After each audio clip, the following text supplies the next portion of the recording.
Welcome to Mark the Medium with Mark's Unexplained World Podcast Extra. This episode is about the Sodder children.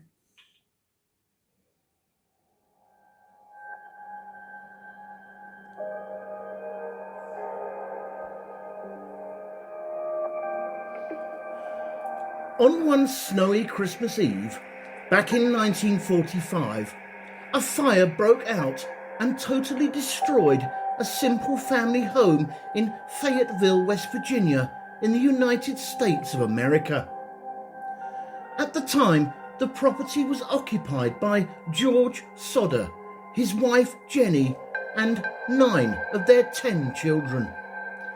During the fire, George, Jenny, and 4 of the 9 children managed to escape with their lives. To this day, the bodies of the other 5 children have never been found. The surviving Sodder family believed for the rest of their lives that the 5 missing children had actually survived the fire. The Sodder family decided to never rebuild the house. Following the fire, instead, they actually levelled the site and transformed it into a memorial garden dedicated to celebrating the lives of their lost children and rebuild their new house on the land that was next to it. This mystery of the missing Sodder family children has so far remained unsolved for more than 70 long years and still remains unsolved today. Greetings, Unexplainers. My name is Mark Hughes. I'm a psychic medium, an eclectic Wicca, and an Arcturian starseed, who every now and then will take the lid off his flying saucer to take a good look at the universe and the unexplained things that happen in it, if you know what I mean. Today, I'm going to tell you the mysterious story about the Sodder children. I will now give you the obligatory disclaimer.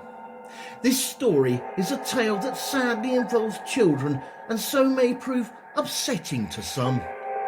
You therefore listen at your own discretion. Also, all opinions and comments made in this podcast are strictly my own, but the facts of the case still remain true. I also apologise if I pronounce anything incorrectly. My English, although it is my first and only language, does need some elocution training at times. But hey, I'm an alien, remember? In fact, we all are, aren't we? Anyway, let's get back to the story. During the 1950s, the Sodder family came to doubt that their children had actually died. So much so that the family put up a billboard at the site of the fire along State Route 16 with pictures of the missing 5 children, offering a reward of $5,000 for any information that would bring closure to the case. The billboard remained standing until shortly after Jenny Sodder's death in 1989. At the time, the surviving family members were George Sodder, an Italian who was born in Poolar, Sardinia, Italy in 1895, who immigrated to the United States when he was only 13 years old. He was a very private man when it came to explaining why he had left his homeland. Eventually, he found work on the railroads in Pennsylvania as a general labourer. After a few years, he took on more permanent work as a driver in Smithers, West Virginia, where he eventually started his own trucking company, initially hauling fill dirt and coal to other construction companies. Jenny Capriani, became George's wife back in 1922. She was a storekeeper's daughter working in Smithers, who had also immigrated to the United States from her childhood home in Italy. The surviving children and ages at the time of the fire were John Sodder, aged 23, Marion Sodder, aged 17, George Sodder, Jr., aged 16, and Sylvia Sodder, aged at only 2 years old. The last survivor was a third son named Joe Sodder, aged 21, who was actually away with the US military at the time of the fire. All were plagued for the rest of their lives with the mystery of what really happened to their missing brothers and sisters on that fateful night. The missing children were Morris Sodder, aged 14, Martha Lee Sodder, aged 12, Louise Sodder, aged 10, Jenny Irene Sodder, aged 8, and lastly, Betty Dolly Sodder, aged only 6. They kept asking themselves questions like, did the other children die in the fire? Were they murdered? Or were they kidnapped? Just to name a few. It being Christmas Eve, all 5 of the missing Sodder children, Morris, Martha, Louise, Jenny and Betty, asked if they could stay up late. Marion, 17, the eldest daughter, had been working at a dime store in downtown Fayetteville, and she had surprised the 3 of her younger sisters with new toys she had bought for them as Christmas gifts. Their mother eventually agreed that they could stay up later, which, to be honest, doesn't really surprise me, as anybody who's had young children know what a battle it is trying to get them to bed on time, especially on Christmas Eve, or indeed at most times of the year. Am I right, or am I right? So, Jenny made the children promise that they would lock their doors properly before going upstairs to bed. Silly question, but why didn't she lock it herself before retiring? Well, there you go. At 12:30 a.m, the telephone rang, waking Jenny, who then went downstairs to answer it. The caller was a woman whose voice Jenny did not recognise, asking for a name of a person she did not know. And with all the added sound of laughter and clinking of glasses in the background, was this a genuine mistake or a prank call? Jenny explained to the caller that she had a wrong number, hung up and went back to bed. Jenny later recalled the woman having a weird laugh.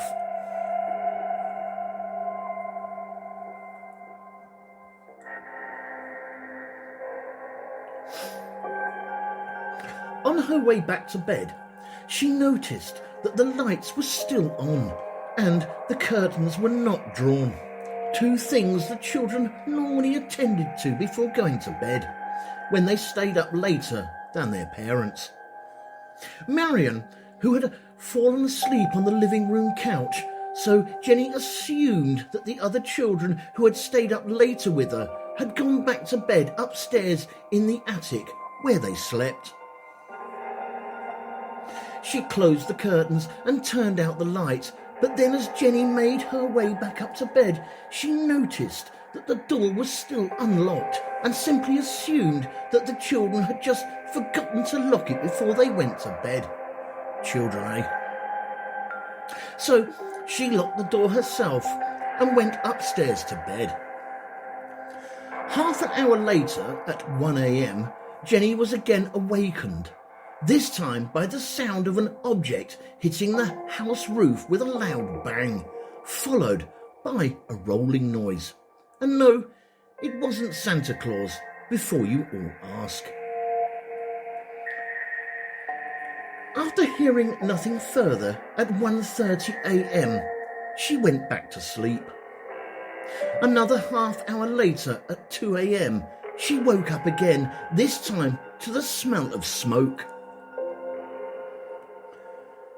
When she got up, she found that the room George used for his office was on fire, with the flames focused on and around the telephone line and fuse box.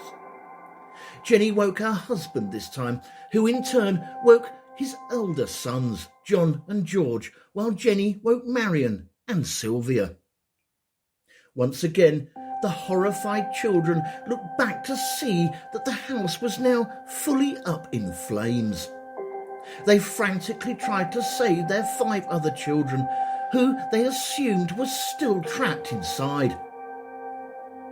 The room where the children slept was in the attic, so George, in his bare feet, ran to get the ladders to hopefully make an escape route for them via the bedroom window. However, when George ran to the garage to get the ladders, where they were usually kept, he found that they were missing, despite knowing that he had definitely put them back after last using them only the day before. Later, during the investigation, they found the ladders, which had been thrown into a nearby ditch, which was certainly not something George would have done. There was also a water barrel that, in theory, could have been used to extinguish the fire, but due to the cold weather, it was frozen solid. An interesting bit of weather trivia for you here. The temperature of Western Virginia during Christmas in 1945 was minus 20 degrees centigrade. So, yeah, that's pretty damn cold. Forgetting the ladders, George thought that it would be a good idea to start one of his trucks, drive it to the side of the house, and use this to climb up to the window. He tried both of his trucks, and, you guessed it, neither would start. Again, they had been both working fine the previous day. George's arm was by now in bad shape from smashing the windows trying to save his children, even though there was now no hope for their survival. Efforts to find help and rescue the children were thwarted at every single turn. Both George and Jenny tried to call the fire department, but the phone lines were also not working. Marion Sodder, the 17-year-old, then ran to a neighbour's house to call the Fayetteville Fire Department, and a driver on a nearby road, who had also seen the flames, called the fire department from a nearby tavern, but they too were both unsuccessful, either because they could not reach the operator or because the phones turned out to be broken as well. Remember, people, this was way back before the days of mobile phones. I often wonder how on earth we survived back then. At last, one friendly neighbour decided to drive into town and find the fire chief directly, but although the fire department was only 2.5 miles away from the Sodder family home, the fire trucks did not arrive on the scene until 8 a.m, a full 7 hours after the fire had started. Yes, I'll repeat that, a full 7 hours after the fire had started. Frustrated and in complete distress, the 6 Sodder family members who had escaped the fire had no choice other than over the next 45 minutes to watch the house burn down and collapse to the ground, with the natural assumption that their brothers and sisters had perished in the blaze. Due to the fire department being low on manpower and because of the war, they relied on individuals calling each other. Chief F.J. Morris said the next day, and I quote, that the already slow response was further hampered by my inability to drive a fire truck, meaning that he had to wait until someone was available who could drive the fire truck. When they arrived at the scene, the firefighters, one being Jenny's brother, could do little but look through the ashes that were left in what was the Sodder's basement. the Sodder family had expected to find whole skeletal remains of their 5 missing children, but by 10 a.m, Fire Chief Morris told them that they had not found any human bones, as might have been expected if the other children had been in the house as it burned. According to another report, they did find a few bone fragments and internal organs, but they chose not to tell the family. It has also been noted by our own modern fire professionals that the search was only cursory at best. Nevertheless, the fire chief believed that the 5 children unaccounted for had died in the fire, suggesting that the fire had, in fact, been hot enough to burn their bodies completely, as with cremation. Following the brief search amongst the rubble, and as it was now Christmas Day, the fire department then postponed any further investigation. As you could imagine, this was another heartbreaking moment for both George and Jenny, as they desperately searched the ruins themselves for any signs of the children's remains. A strange fact: when a maintenance worker arrived at the house after the fire, it was discovered that the phone lines had been deliberately cut rather than burned out, as they had originally assumed. And again, strangely enough, in the previous October, a couple of months before the fire, a life insurance salesman had threatened George that his house, and I quote, would go up in smoke and his children would be destroyed. George thought the salesman was just angry as he failed to make a sale. However, with the events that followed, it seemed that he'd turned out to be more than accurate. So, was there more to this case than anyone had first thought? After this first short break, in part 2, we will look at further details behind the possible causes of the fire.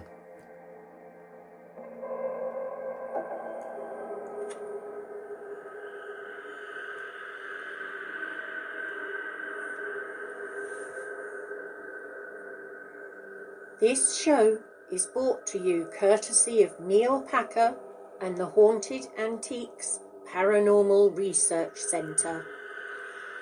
Find them online at www.hauntedresearchcentre.com or at 9 to 11 Regent Street, Hinckley, LE10 1AW. Open on Saturdays from 10 a.m. to 4 p.m. for guided tours of the haunted rooms at just £3 per person. Booking is essential at all times, and over 16s only, please, unless accompanied by an adult. The haunted rooms are extremely haunted, and paranormal activity could and has taken place at any time. Some areas and particular objects or items can be quite scary and unnerving. Membership is available for £25 to qualify for selective offers. And why not download the app, available on both iOS and Android for only $3.99, to keep up to date with what is coming up at the centre.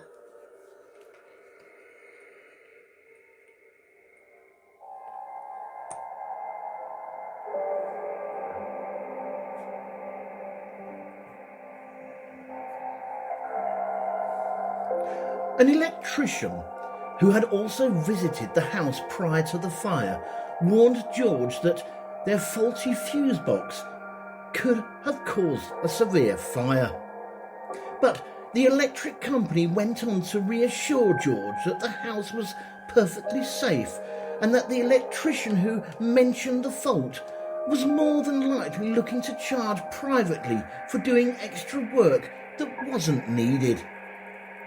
So as a result, George never pursued the matter any further. Money was tight enough as it was, with such a large family, and even more so as it was Christmas. Following a subsequent inquest by the fire department, it was discovered that the fire had started in one of the basement rooms due to faulty wiring from some Christmas lights. Ironically, the insurance salesman who had threatened George back in October was one of the jurors during the inquest. The children's deaths were ruled accidental. Nah, sorry, but I'm not buying it.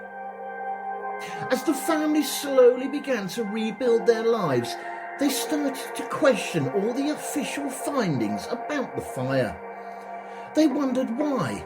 If it had been caused by an electrical problem, why had the Christmas lights remained on throughout the early stages of the fire, when the power should have gone out first? It was the family themselves who found the ladder that had been missing from the side of the house on the night of the fire. It was found at the bottom of an embankment 75 feet or so away from the property. The failure of George Sodder's trucks to start was also considered. Unfortunately, one of George's son-in-laws told the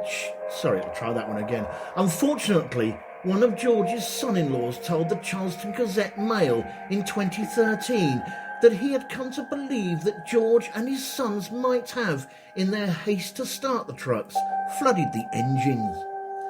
But both trucks flooding at the same time? It seems an unlikely explanation to me, even if in a panic. Some accidents have been suggested that the wrong number phone call received at the Sodder house that night might also have somehow been connected to the fire. But investigators later located the woman who had made the call, and she confirmed that it had been a wrong number on her part. Jenny, like any other parent, was devastated by the loss of her children, so she continued to investigate their disappearance independently. She tried some of her own experiments, such as burning small piles of animal bones to see if they could be completely consumed, and finding out that none ever were. Also, by comparing the results of a similar house fire that had killed a family of 7, as reported in a local newspaper, and finding out that all of the skeletal remains had been found in that case. She even visited a local crematorium to find out if the fire could have destroyed all the human bones. A recent study by Dr. Ramsey Armory, a researcher at Harvard Medical School, revealed, and I quote, "Bones do not exactly melt. It's more of falling apart, as they are very solid." For an entire skeleton to be destroyed in a fire, the temperature is required to burn at more than 850 degrees Fahrenheit, that's 454 degrees Celsius, consistently for at least 2 hours. The Sodder family home was on fire for only 45 minutes, as the wooden frame structure burned before them, fueled by the wind speed that night, which meant the property did not stand a chance. Considering how long it took for the house to collapse, there should, in theory, still be the skeletal remains of the 5 children in and amongst the debris.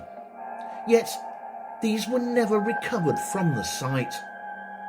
This then led Jenny to believe that her children might actually have been kidnapped.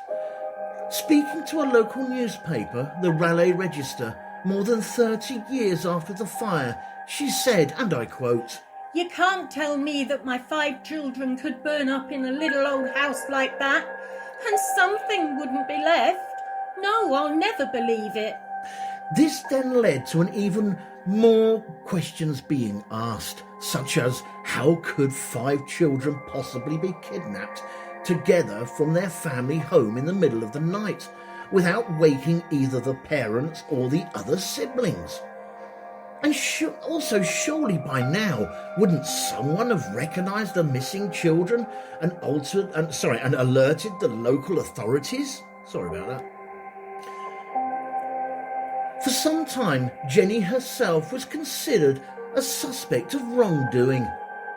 For a while, there was a rumour going round that somebody had claimed $75,000, that's £61,000 worth of insurance on the missing children. But, as Jenny soon pointed out, they didn't have any insurance. The police received many reports following the disappearance of the Sodder children. One witness even claimed she served them breakfast the morning after the fire. The woman was working at a hotel in Charleston, 50 miles west from the Sodder home. She reported, and I quote, "The children were accompanied by 2 women and 2 men, all of Italian extraction. They registered about midnight. I tried to talk to the children in a friendly manner, but the men appeared hostile and refused to allow me to talk to the children. One of the men looked at me in a very hostile manner. He then turned round and began talking rapidly in Italian. Immediately, the whole party stopped talking to me. I sensed that I was being frozen out, and so I said nothing more. They left early the next morning." However, the police were unable to locate the group that the witness had described. On one occasion, George saw a magazine photo of a group of young ballet dancers in New York City. One looked like his missing daughter, Betty, so he drove all the way to the girls' school, where his repeated demands to see the girl himself were refused, which is pretty understandable, really. I mean, would you like a stranger going into your children's school demanding to see them face to face? After this second short break, in part 3, we will look at more theories and where the Sodder family are today.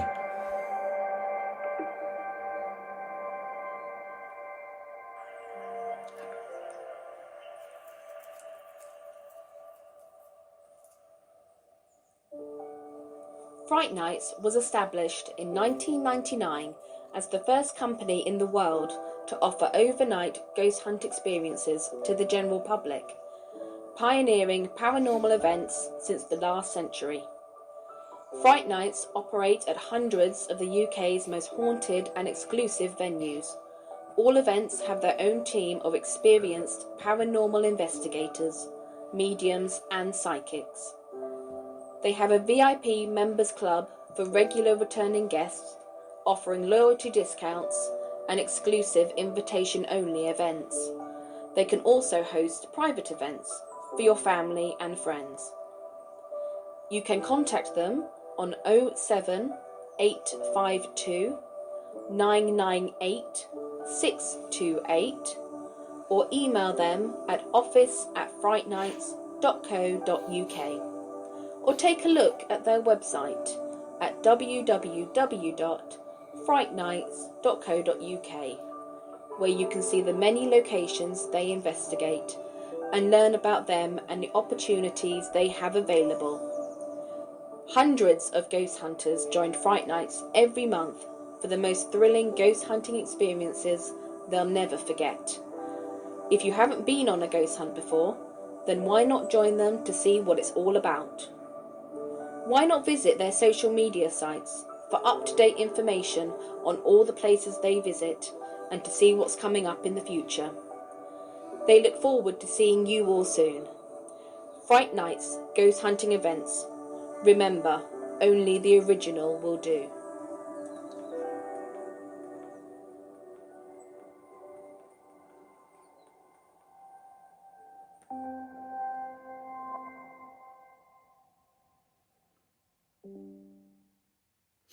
There are many online sleuths who believe that George's political beliefs and what motivated the fateful events that happened that night back in 1945.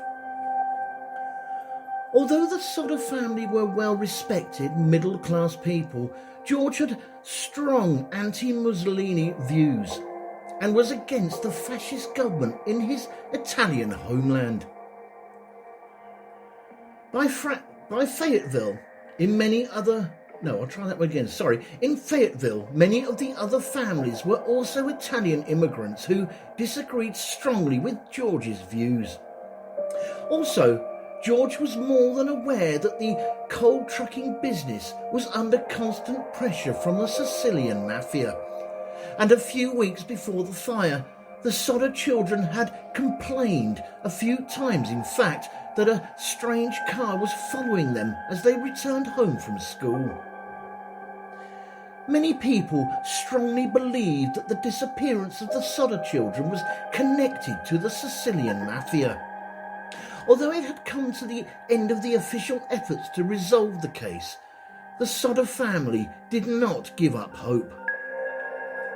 They had flyers printed up with pictures of the children offering a $5,000 reward, which was soon doubled to $10,000 for any information that would have helped to settle the case for even just one of the children. In 1952, they put up a billboard at the site of where the house used to stand, and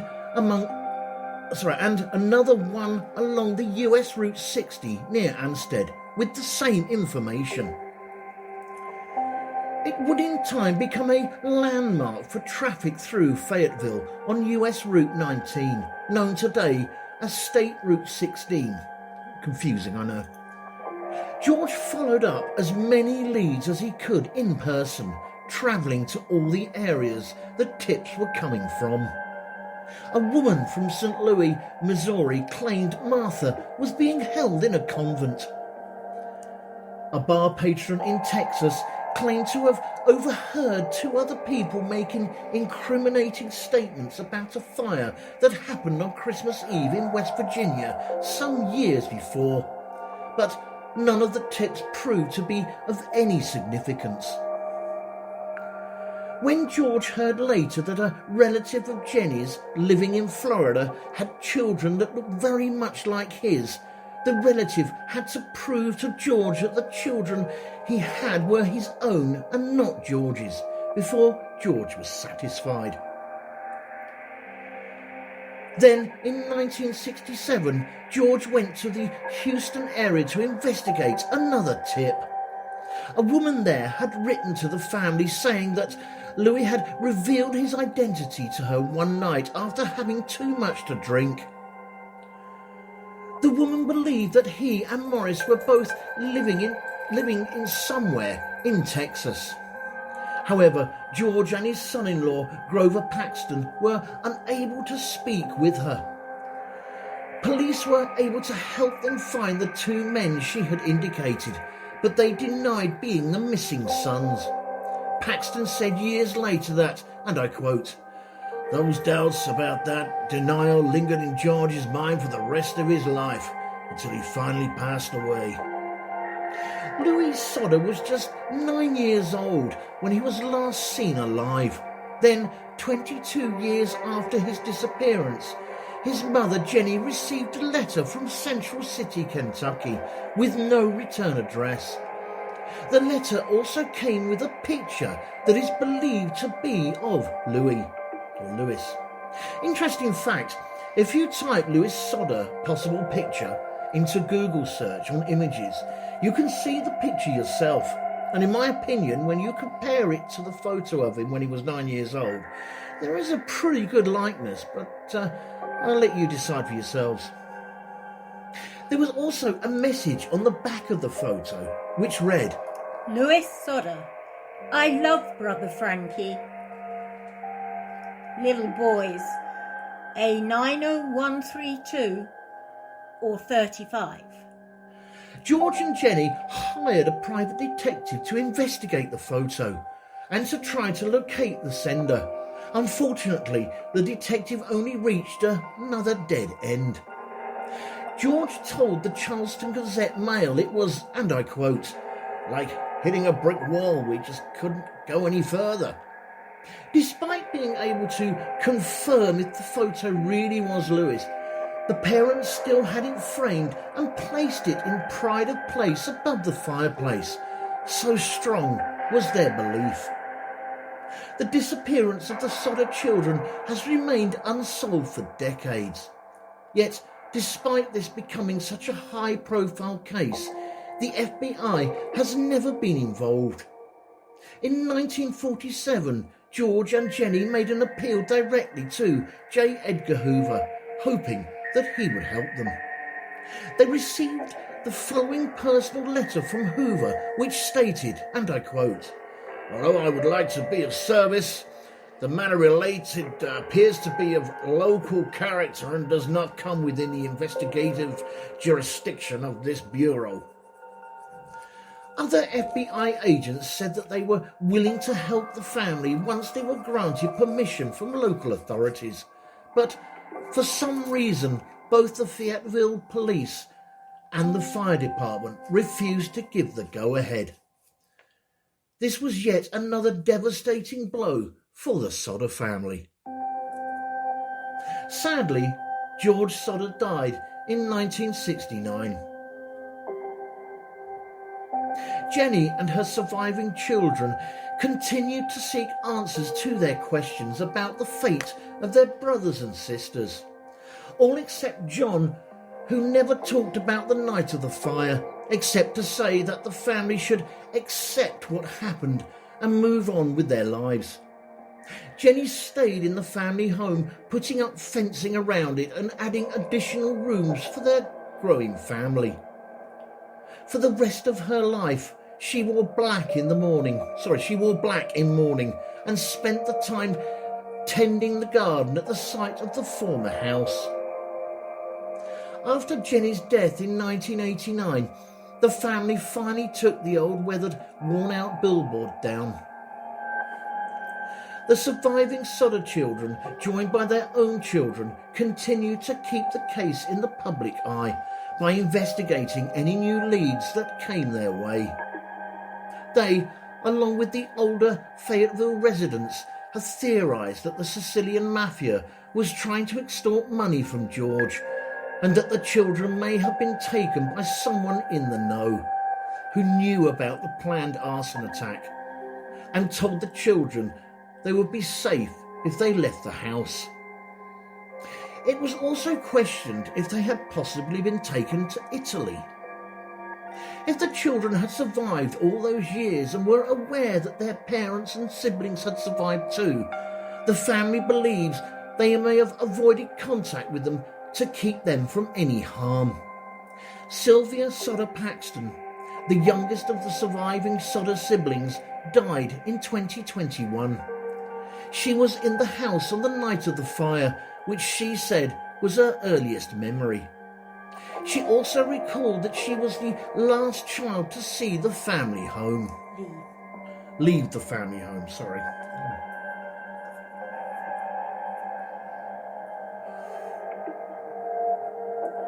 She and her father had often stayed up late, talking about what might have happened. She experienced her parents' grief for a long time. She also believed that her siblings survived that night and assisted with all efforts to find them and to publicise the case. Sylvia's daughter said in 2006 that she had promised her grandparents that she wouldn't let the story die, and that she would do anything she could to find out what happened. I wonder if she ever got any further with that, or is this now where the story ends?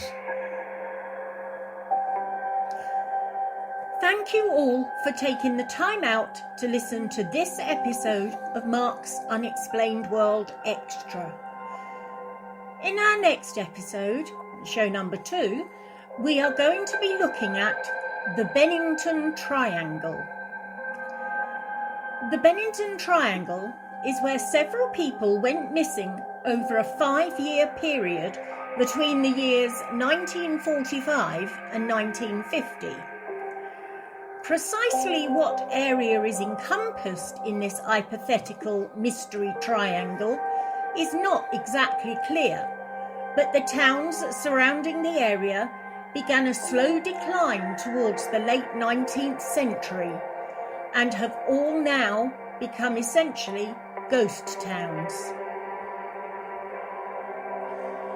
This extra show was written and researched by myself, Mark Hughes, and proofread and edited by Linda Hughes. The actors in this episode were Mark Hughes, Linda Hughes and Denise Poolar. With special thanks to Neil Packer and the staff of the Haunted Antiques Paranormal Research Centre in Hinckley, and a big thanks to everyone for listening. Mark's Unexplained World, because there's more to the paranormal than meets the third eye. And remember guys, to keep it real, because being real is better than being perfect. This show and all its contents are covered by basic copyright of Mark the Medium.